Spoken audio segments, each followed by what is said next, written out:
नारियल की तरह योगी आदित्यनाथ का हाल, जिससे थर थर कांपते गुंडे।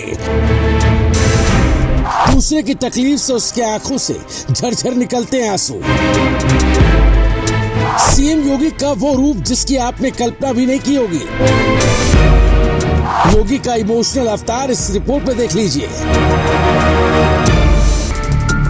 जिम्मेदारियों ने कमबख्त कठोर और सख्त बना दिया, वरना ये आंखें आज भी किसी के तकलीफ पर छलक उठती है। ये लाइन यूपी के सीएम योगी आदित्यनाथ में बिल्कुल सटीक बैठती है, क्योंकि यूपी से अपराध का सफाया करने के लिए भले सीएम योगी ने कठोर और सख्त छवि अपनाई हो, लेकिन वो कहते हैं ना कि नारियल सिर्फ ऊपर से सख्त होता है, अंदर से वो बहुत ही नर्म होता है। कुछ ऐसा ही हाल यूपी के सीएम योगी आदित्यनाथ का है। सीएम योगी प्रदेश की परेशानियों और जनता के दर्द से जब भी रूबरू होते हैं, कुछ ऐसी घटनाएं हैं जो उनकी आंखें नम कर जाती हैं।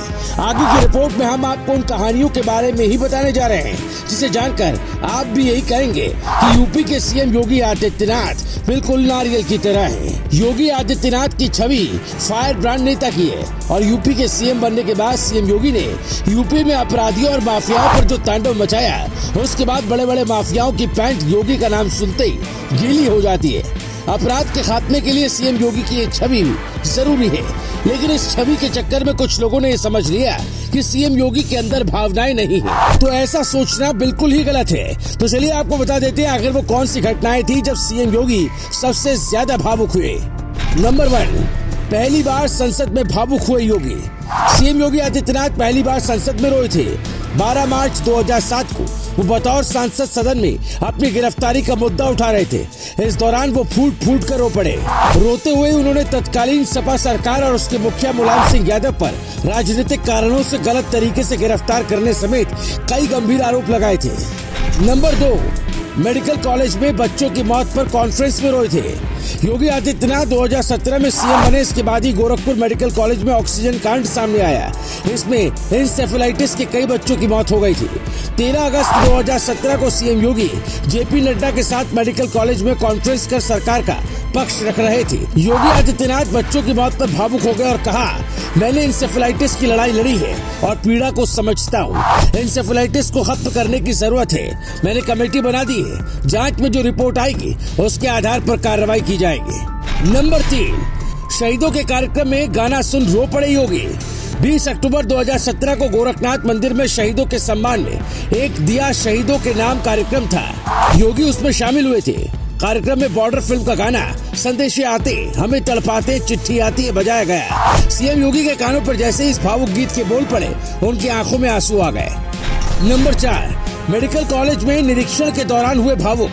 25 मई 2021 को मुख्यमंत्री Yogi Adityanath BRD medical college के आईसीयू वार्ड का निरीक्षण कर रहे थे। इस दौरान उनकी नजर वेंटिलेटर पर भर्ती बस्ती के 2 बच्चियों पर पड़ी। उन्हें देखकर वो भावुक हो गए और सिर पर हाथ फेरकर हालचाल पूछा और कहा कि उनके रहते बच्चियों का कुछ नहीं बिगड़ेगा। नंबर 5, जनता दर्शन में मासूमों को देख हुए भावुक। 14 अगस्त 2021 को गोरखनाथ मंदिर के हिंदू सेवा आश्रम में जनता दर्शन के दौरान मुख्यमंत्री योगी आदित्यनाथ भावुक हो गए। जनता दर्शन में उनकी नजर पास खड़ी पिता को खो चुकी 2 मासूम बेटियों पर पड़ी। उन्होंने दोनों के सिर पर हाथ फेरा और पीछे खड़े कमिश्नर रवि कुमार और डीएम विजय किरण आनंद को निर्देश दिए कि कोरोना से अनाथ हुआ एक भी बच्चा मुख्यमंत्री बाल सेवा योजना के लाभ से वंचित नहीं होना चाहिए। आला अफसर खुद इस योजना की मॉनिटरिंग करें। योगी ने अपने दाहिने हाथ से बच्चियों के सिर पर हाथ फेरा और बाएं हाथ से आंखों में आए आंसुओं को पोंछा। नंबर 6, प्रबुद्ध सम्मेलन में भावुक हुए योगी। 4 फरवरी 2022 को सीएम योगी आदित्यनाथ प्रबुद्ध वर्ग सम्मेलन में गोरखपुर से रिश्ते को लेकर भावुक हो गए। प्रबुद्ध वर्ग के लोगों से संवाद करते हुए उन्होंने पूर्व केंद्रीय मंत्री सुरजीत सिंह बरनाला का उदाहरण दिया और कहा कि पहले यहाँ की पहचान माफिया से हुआ करती थी। मैंने तय किया कि गोरखपुर की पहचान अब माफियाओं से नहीं रहेगी।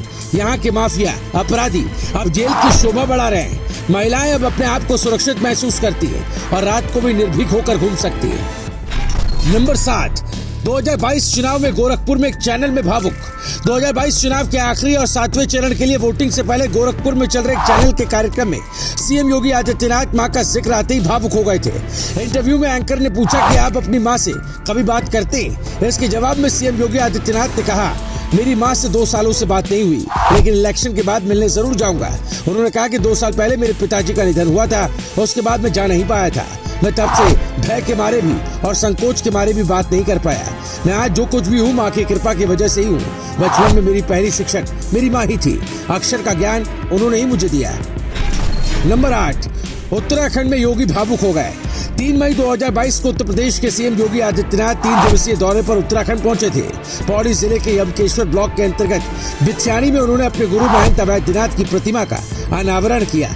इस मौके पर योगी अपने गुरु को याद करते हुए भावुक हो गए। योगी ने बताया कि आज वो अपने 6 पुराने गुरुओं से भी मुलाकात कर पाए हैं और सम्मानित कर पाए हैं। योगी आदित्यनाथ जितने सख्त प्रशासक माने जाते हैं उतने ही संवेदनशील इंसान भी। 5 जून को वो 50 साल के हो जाएंगे, लेकिन बाबा योगी के 50 साल के जीवन काल की कहानी बड़ी दिलचस्प है, क्योंकि जिस योगी का डर यूपी के बड़े बड़े माफियाओं के मन में, वही देशभक्ति गानों की चंद लाइनें सुनकर वो रो पड़ते हैं।